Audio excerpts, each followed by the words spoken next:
కార్యనిర్వాహక అధ్యక్షులు పెద్దలు రామన్న గారు మాట్లాడాలని కోరుకుంటున్నాను. జై తెలంగాణ, జై తెలంగాణ.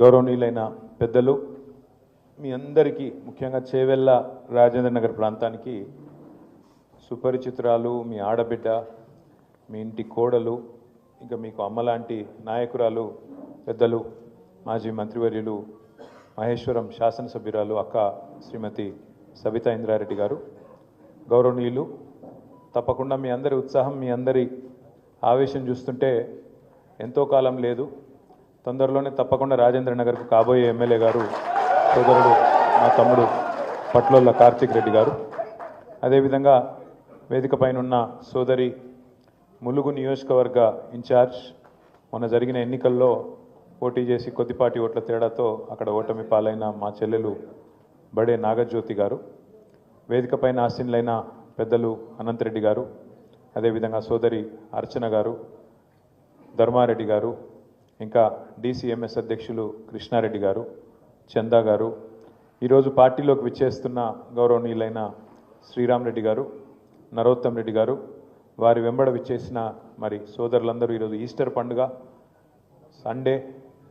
సండే అంటే హైదరాబాద్లో అన్ని బంద్ ఉంటాయి, కానీ మరి సండే కూడా ప్రత్యేకంగా ఇక్కడికి విచ్చేసిన మీ అందరికీ హృదయపూర్వకంగా నమస్కారాలు తెలియజేస్తూ, ఈస్టర్ పండుగ సందర్భంగా ఈరోజు పండుగ జరుపుకుంటున్న క్రైస్తవ సోదరులందరికీ కూడా పేరు పేరున హృదయపూర్వకంగా వారికి కూడా శుభాకాంక్షలు తెలియజేస్తూ, అక్కగారు చాలా సింపుల్గా, క్లుప్తంగా, చాలా అద్భుతంగా ఒక విషయం చెప్పినారు. వాస్తవం ఏంటి అంటే ఇవాళ నష్టపోయింది కేసీఆర్ గారు, టీఆర్ఎస్ పార్టీ కాదు, అది ఇప్పుడిప్పుడే అందరికీ అర్థమవుతా ఉంది.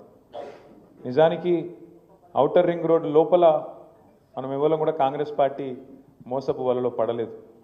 కాంగ్రెస్ ఎన్ని కథలు చెప్పినా, బీజేపీ ఎన్ని కథలు చెప్పినా, ఔటర్ రింగ్ రోడ్డు లోపల ఉన్న ప్రజలు మాత్రం లేదు వీళ్ళు నమ్మదగ్గ మనుషులు కాదు, ఖచ్చితంగా మళ్ళీ కేసీఆర్ రావాలి, మళ్ళీ గులాబీ జెండాను ఎగరాలని చెప్పి, అది చేవెళ్ళ కావచ్చు, రాజేంద్ర నగర్ కావచ్చు, అన్ని నియోజకవర్గాల్లో మననే గెలిపించినారు, మన పార్టీని గెలిపించినారు.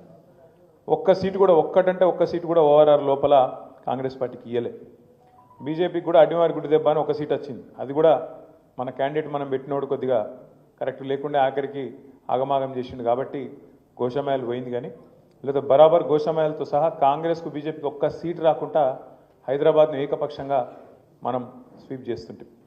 వాస్తవం ఏంటి అంటే ప్రజలు ఎప్పుడైనా కూడా మంచి పనులను ఖచ్చితంగా ఆదరిస్తారు. కాకపోతే పేదలు లేదా కొంతమంది ఎవరైతే మిత్రులు ఉంటారో ఇంకా ఎవరైనా ఎక్కువ చెప్తే కేసీఆర్